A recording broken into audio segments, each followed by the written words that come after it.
At exactly 12 o'clock noon on October 22nd, 2025, the Western Pacific was flooded with sunlight. The ocean looked almost unreal, smooth as glass, calm, blue, and stretching endlessly toward the horizon. But inside the watchrooms of U.S. Indo-Pacific Command, the mood changed in an instant. A quiet alert tone began to pulse as fresh high-resolution satellite images came in. Two massive wakes were moving steadily east, far beyond the routes normally associated with Chinese naval patrols. They were broad, slow, and unmistakably heavy, the kind of tracks only major carrier vessels leave behind. Within minutes, analysts confirmed what they were seeing. CV-16, Liaoning, and CV-17, Shandong, China's two operational aircraft carriers, were sailing together beyond the so-called Second Island Chain, the invisible boundary that for decades had marked the outer edge of American maritime reach in the Pacific. But their location was only part of what made the sighting so important. What truly stood out was the level of coordination. The two carriers were moving side by side, with their escort ships spread out around them in a precise protective formation. It did not look improvised, it looked planned. At 12:18 p.m., the radar aboard the USS Holly, an Arleigh Burke-class destroyer patrolling roughly 200 nautical miles east of the Chinese formation, detected the same contacts. The ship's SPY-1D phased array radar showed clean, symmetrical returns. The carrier group was moving at 18 knots, almost directly east. No transponder signals, no radio calls, no change in course. The formation was deliberate, disciplined, and completely quiet. On the bridge of the Holly, the watch officer called it out. New contact group, bearing 271, range 195 nautical miles. Likely planned formation, multiple high-value returns. The captain, a veteran of Pacific deployments, did not raise his voice. Confirm classification, maintain shadow distance, log every emission. This was not just another tracking event. It was the observation of a historic naval movement. Far above the horizon, a U.S. Navy P-8A Poseidon patrol aircraft circled at altitude, its synthetic aperture radar scanning the ocean below. On the live data feed, analysts could clearly see the pattern taking shape. Two carriers, each protected by Type 055 cruisers and Type 05 2D destroyers, with supply ships following close behind. One look at the satellite overlay told the whole story. This was not a routine training voyage. It was a carefully arranged demonstration. Beijing's message to Washington, written in steel and ocean wake. We can reach this far now. At 12:37 p.m., the Holly's electronic monitoring console picked up faint pulses from one of the Chinese cruisers. They were narrowband radar sweeps, not strong enough to be considered a direct challenge, but clear enough to be noticed. The captain gave a calm order. Record and continue passive. They're trying to read our signature. Don't give it to them. Meanwhile, the USS John Finn, another Arleigh Burke-class destroyer operating farther south, adjusted course to keep a parallel track. Nearly 100 miles of open water stretched between the two American ships, forming a quiet line between two rival fleets now sharing the same stretch of ocean. The Americans understood their role: monitor, document, and avoid escalation. The Chinese understood theirs as well: test the limits without crossing them. At 12:50 p.m., both carrier decks came to life.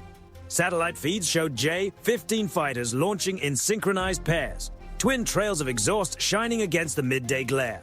Across the flight decks, crews moved with mechanical precision, each motion sharp, practiced, and perfectly timed. Carrier-based aircraft moved across the decks as refueling helicopters lifted into the sky for anti-submarine patrol sweeps. On open communications channels, Chinese state media repeated the same message. This was routine training for blue water readiness.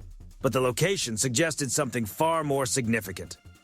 The carriers were now east of the Philippines, deep inside waters long associated with regular U.S. patrol activity. Inside the Holly's Combat Information Center, the lights were dim, glowing in soft shades of green and blue. Operators quietly called out coordinates while the SLQ-32 receiver captured every pulse coming from the Chinese radar systems. Multiple frequency sweeps consistent with advanced tracking patterns, one petty officer reported. The captain leaned closer to the display. They're following us, not committing. Keep it steady. Above deck, sailors stood near the railings, watching a faint trail of smoke stretch along the far horizon. To the naked eye, the scene looked calm, almost peaceful. Distant ships moved across a shining sea under a bright afternoon sky. But everyone aboard understood what was hidden beneath that calm surface. One misunderstood signal, one careless radio exchange, one wrong assumption, and a strategic contest between global powers could suddenly become something far more serious. At exactly 12:58 p.m., a new alert arrived from the National Reconnaissance Office. A third, larger radar return had just departed port in Fujian Province. The signature matched a vessel many analysts had been waiting to see at sea, CV-18 Fujian, China's newest and most advanced carrier, equipped with electromagnetic launch systems. It was beginning sea trials, and the timing did not feel accidental. While Liaoning and Shandong continued east, Fujian was moving out as well, turning a 2-carrier demonstration into a 3-carrier message. By 1 p.m., the full picture was clear. 2 carrier groups were operating beyond the second island chain. A third was preparing to move. And the United States was watching every turn, every radar sweep, every aircraft pattern, with the quiet understanding that the strategic map of the Pacific had shifted. There were no direct confrontations, no dramatic warnings, no sudden moves, only the steady hum of radar systems, the vibration of engines, and the realization that an invisible line had been crossed. The Pacific, once seen as an uncontested American operating space, suddenly felt smaller, more crowded, and far more uncertain. As the Holly's captain stared at the glowing radar scope in the midday light, he finally said the words no one on the bridge wanted to say aloud. They're not practicing defense anymore. By 12:35 p.m., the calm surface of the Western Pacific had become a silent chessboard. From orbit, satellites followed 2 clean crescents of wake as Liaoning and Shandong continued eastward in precise formation. Around them moved nearly a dozen escort vessels, Type 055 cruisers, Type 052D destroyers, and fast replenishment ships keeping close pace. Each ship released just enough electronic activity to be noticed, but not enough to reveal its full purpose. To experienced American observers, that level of restraint was not accidental. Aboard the USS Holly, the Combat Information Center hummed with low, steady tension. Radar screens flickered with green arcs as operators tracked the movement of aircraft above the carrier formation. Multiple aircraft aloft, Vector 105, Angels 12, the sensor operator reported. Looks like another patrol rotation. The captain answered without raising his voice. Mark it, maintain passive tracking. His tone carried the unspoken instruction understood across every U.S. destroyer in the area. Observe everything. Provoke nothing. Overhead, the P-8A Poseidon reconnaissance aircraft continued its wide, slow orbit at altitude, its sensors sweeping across hundreds of miles of ocean. The live feed sent back to the Holly showed fighter patterns forming above both Chinese carriers. J-15 aircraft climbed in mirrored formations, rotating every 30 minutes and maintaining overlapping patrol zones. Onboard analysts watched the pattern closely. This was not simply a display. It looked like a rehearsal for operating far from home waters.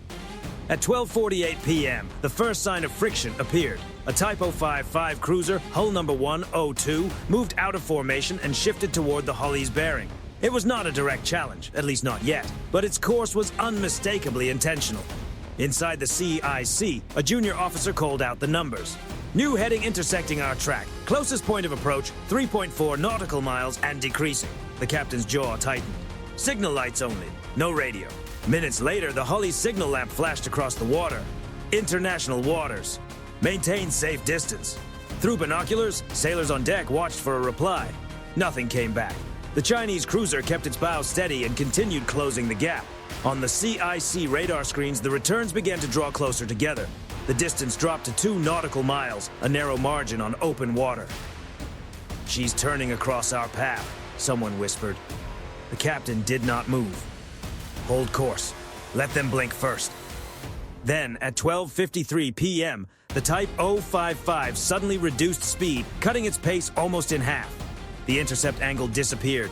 The Chinese ship settled off the Holly's beam, matching its speed at a controlled distance. The maneuver was classic deterrence, a warning signal without a direct clash. The message was simple: we see you, and we are willing to close the distance. By 1 p.m., the encounter had moved into the sky.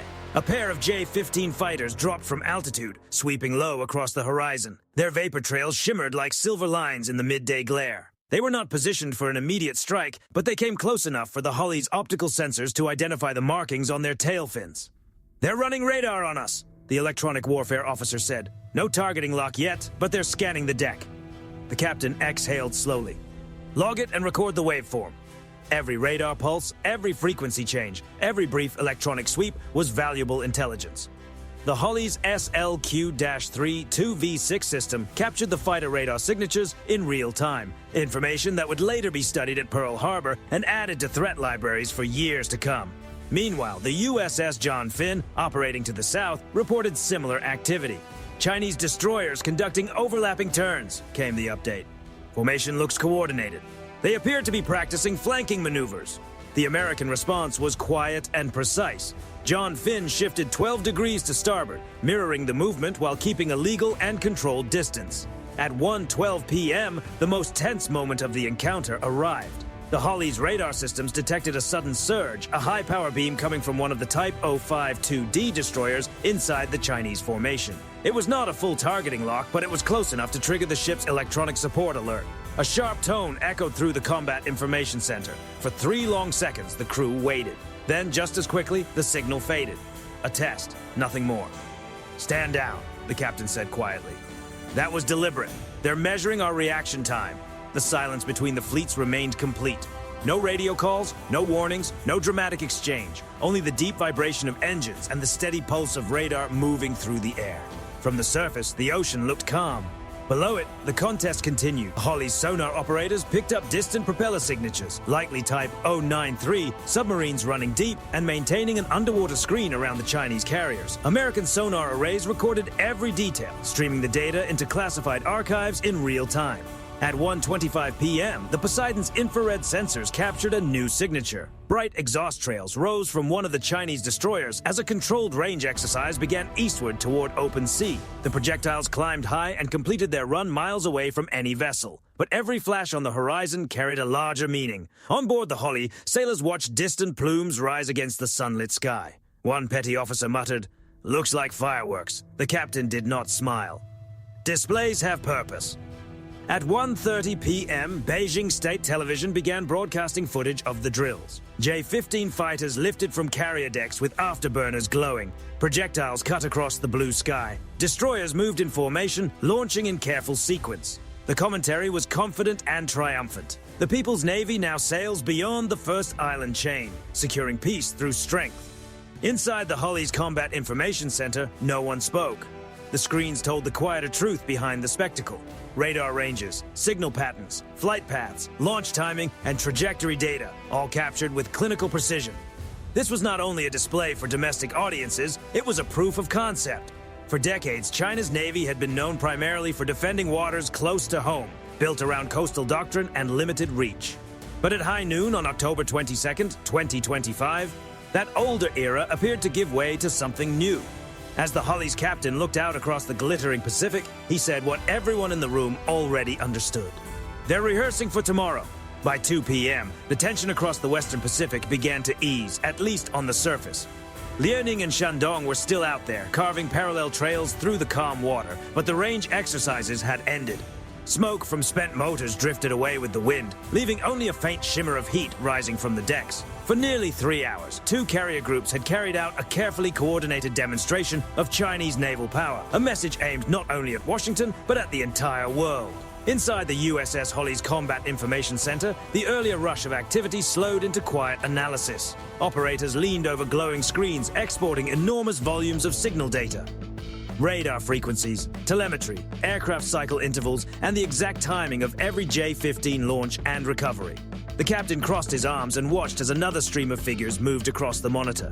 "We just got a masterclass in their playbook," he said quietly. "Now the question is, what comes next?" The answer was already appearing on the horizon, almost literally. At 2:18 p.m., new satellite telemetry arrived from orbit near Fujian province. A massive radar return had just left port and was moving southeast. It was China's newest carrier, CV-18 Fujian, entering full-power sea trials for the first time. The timing could not have looked more intentional. As Liaoning and Shandong pressed outward beyond the second island chain, Fujian emerged from home waters, representing the next stage of Chinese naval ambition. Unlike the older carriers before it, Fujian was not restricted by ski jump ramps or lighter aircraft operations. Its electromagnetic launch systems, similar in concept to those used on the U.S. Navy's Ford-class carriers, could send heavier aircraft into the air, including advanced fighters and early warning planes. That meant greater reach, longer endurance, and a much wider operating window. Fujian was more than another ship. It was the technological bridge between catching up and competing at the highest level. For decades, analysts had debated when China would move from a regional naval force to a true blue water navy. On October 22nd, 2025, that question seemed to receive its clearest answer yet, recorded in the data systems of 2 American destroyers watching silently from a distance. By 2:30 p.m., the USS John Finn reported reduced electronic activity from the Chinese formation. Liaoning and Shandong began slow, gradual turns westward. The movement was calm, deliberate, and controlled. The exercise was ending. The message had already been delivered. Still, American sailors understood one thing clearly. Every departure can also be preparation for a return. Before securing from Condition 3, the Holly's captain ordered a final log entry. Chinese carrier groups executed dual operations east of the second island chain. Strategic significance high, operational behavior confident, coordinated, and sustained. From there, the data would move up the chain, from the destroyer to 7th Fleet, from 7th Fleet to Indo-Pacific Command, from there to the Pentagon. Within hours, analysts would begin breaking down every detail: radar patterns, signal behavior, aircraft launch intervals, flight rotations, and formation timing. Each number would help shape a clearer picture of what the encounter meant for the future balance of power in the Pacific. For the United States, the conclusion was serious but impossible to ignore. The Pacific was no longer uncontested. The shift was not measured in open confrontation or visible damage. It was measured in confidence. The confidence of a Navy that now believed it could operate in places once dominated almost entirely by American presence. And perhaps that was Beijing's real goal. Not to start a direct conflict, but to normalize its reach. To make Chinese carriers in the mid-Pacific feel as expected as American ones. Diplomatic reactions came quickly. Tokyo's defense ministry described the drills as a destabilizing show of force.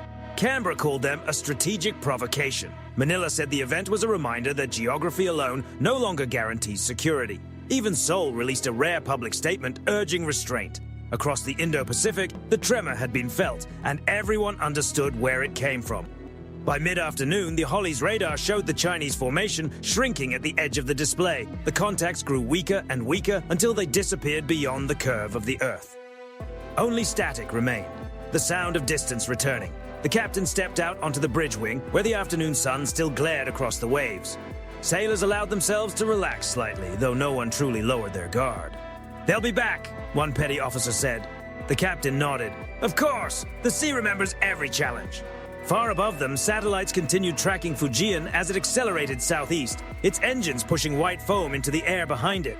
A steel reminder that the next time China moved east, it might do so with 3 carriers instead of 2. For 70 years, the United States Navy had set the rhythm of the Pacific. Its presence shaped the map. Its reach was rarely questioned. But as the Holly's sensors quieted and the horizon returned to blue, one truth settled over the crew like a weight. Deterrence was no longer only about distance, it was about resolve. The Pacific Ocean had just become smaller, tighter, and far more crowded. So what do you think? Is Beijing simply showing the flag, or is this a rehearsal for something much larger? Share your thoughts in the comments below. And if this breakdown gave you a new perspective, like and subscribe to support more cinematic naval storytelling from the world's most contested waters. Because at high noon on October 22nd, 2025, the rules of the Pacific did not change through open confrontation. They changed through a wake drawn boldly across the map.